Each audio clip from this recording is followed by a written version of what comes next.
Assalamualaikum warahmatullahi wabarakatuh. Bismillahirrahmanirrahim. Sunan Derajat.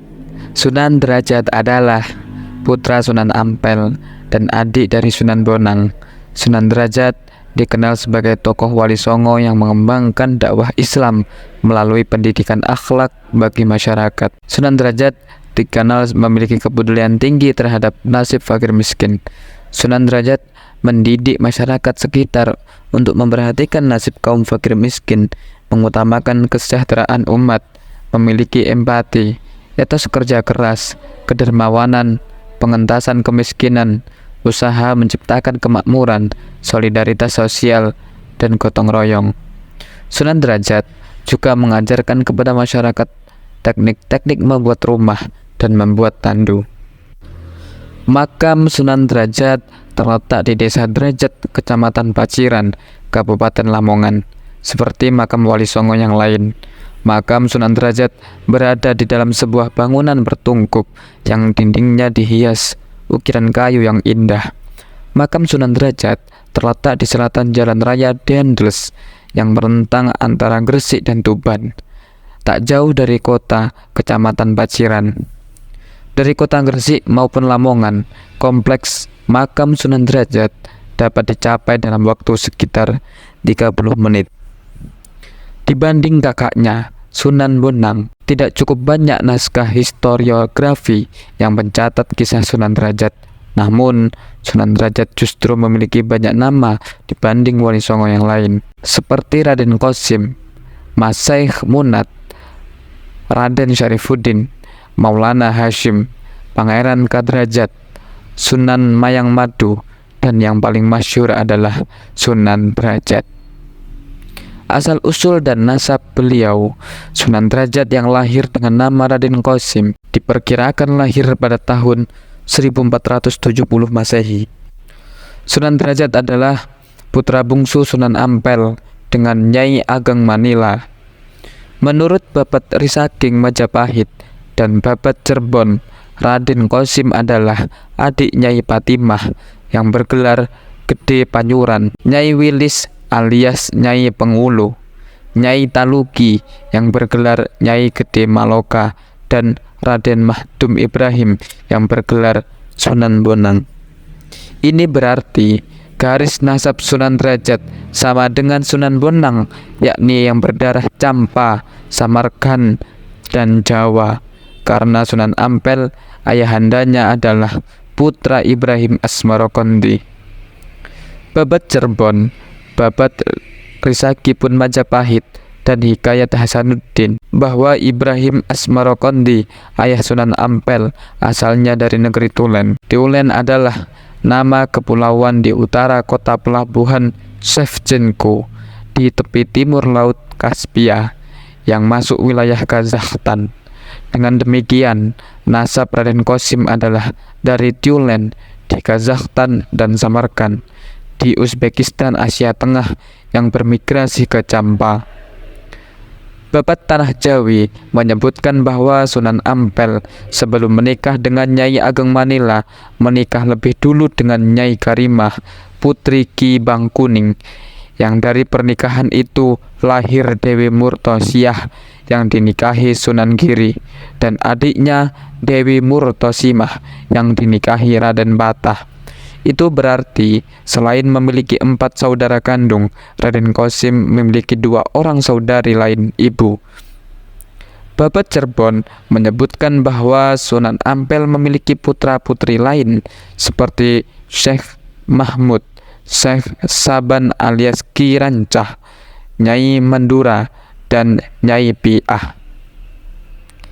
Keterangan tentang putra-putri Sunan Ampel dalam Babat Cirebon itu dikemukakan juga dalam Babat Ingresi yang menyebut nama 9 orang putra Sunan Ampel, yaitu yang pertama Nyai Ageng Manyuran, yang kedua Nyai Ageng Manila, yang ketiga Nyai Ageng Wilis, yang keempat Sunan Bonang, kelima Sunan Derajat, keenam Ki Mamat, ketujuh Syekh Ahmad, kedelapan Nyai Ageng Medarum, dan yang kesembilan Nyai Ageng Supiyah. Pendidikan dan pengembangan keilmuan Sunan Derajat. Sebagaimana Sunan Bonang, oleh karena ibunya berasal dari keluarga Bupati Tuban, Raden Qasim dididik dalam lingkungan keluarga ibunya yang Jawa, sehingga pengetahuannya tentang ilmu, bahasa, seni, budaya, sastra, dan agama lebih dominan bercorak Jawa. Itu sebabnya, seperti Sunan Bonang, kakaknya, Sunan Derajat juga dikenal sangat pandai mengubah berbagai jenis tembang Jawa. Sejumlah tembang Mocopat, Langgam, Pangkur yang diketahui telah diubah oleh Sunan Derajat. Sebagaimana Sunan Bonang yang awal sekali menuntut ilmu agama kepada ayahandanya sendiri, Sunan Ampel, Raden Qasim juga menuntut ilmu agama kepada ayahandanya sendiri, yaitu Sunan Ampel. Lalu Sunan Ampel mengirimnya untuk belajar kepada Sunan Gunung Jati di daerah Cirebon. Babat Cirebon menyebut Raden Qasim dengan nama Mas Syekh Munat atau Pangeran Kadrajat. Dalam Babat Cirebon itu dikisahkan bahwa Raden Qasim alias Mas Syekh Munat setelah berguru kepada Sunan Gunung Jati kemudian menikah dengan putrinya, yakni Dewi Sufiyah. Setelah menikahi Dewi Sufiyah, Raden Qasim tinggal di Kadrajat sehingga disebut Pangeran Kadrajat atau Pangeran Derajat. Dari pernikahan dengan Dewi Sufiyah, Raden Qasim dikaruniai 3 orang putra-putri, yaitu Pangeran Rekyana alias Pangeran Tranggana, yang kedua Pangeran Sandi, dan yang terakhir putri bungsu Dewi Wuryan. Selain menikah dengan Dewi Sufiyah, Raden Qasim menikah dengan Nyai Kemuning, putri Kiai Mayang Madu, dan kemudian menikah pula dengan Nyai Retna Ayu Chandra Sekar, putri dari Arya Wiranatapada atau Arya Surya Dilaga, Adipati Kediri.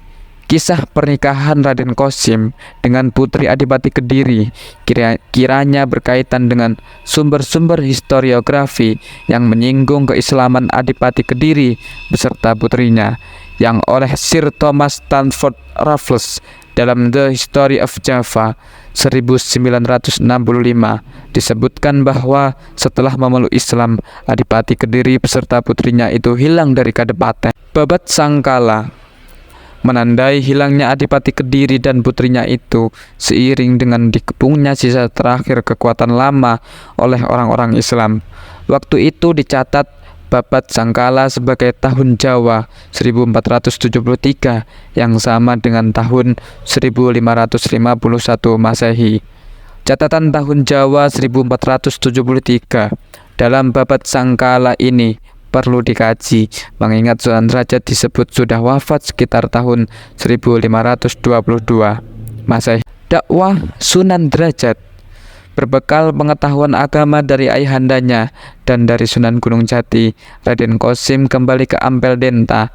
Namun, atas perintah ayahandanya, Sunan Ampel, Raden Qasim berdakwah menyebarkan Islam di pesisir barat Gresik. Tidak ada catatan historiografi perjalanan Raden Qasim dari Surabaya ke pesisir barat Gresik sesuai perintah Sunan Ampel. Namun, cerita tutur setempat menggambarkan bahwa dalam perjalanan di laut itu, perahu yang ditumpangi Raden Qasim dihantam gelombang dan pecah di tengah laut. Dalam peristiwa pecahnya perahu itu, Raden Qasim dituturkan ditolong oleh ikan cucut dan ikan talang sampai mendarat di sebuah tempat yang disebut Jelak, yaitu gundukan tanah yang tinggi dibanding sekitar, yang masuk ke dalam desa Banjarwati. Kedatangan Raden Qasim disambut baik oleh sesepuh kampung yang dikenal dengan sebutan Kiai Mayang Madu dan Mbah Banjar. Raden Qasim dikisahkan tinggal di Jelak dan menikah dengan Nyai Kemuning, yakni putri Ki Mayang Madu. Di Jelak itulah Raden Qasim mendirikan surau dan kemudian mengajar mengaji penduduk.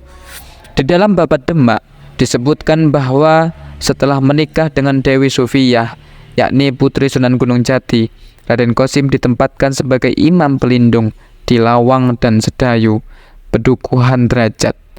Setelah itu, Raden Qasim melakukan riyadhah rohani dengan uzlah di ujung Pangkah tidak makan dan tidak tidur selama 3 bulan. Sunan Derajat dikenal sebagai penyebar Islam yang berjiwa sosial tinggi dan sangat memperhatikan nasib kaum fakir miskin, serta lebih mengutamakan pencapaian kesejahteraan sosial masyarakat.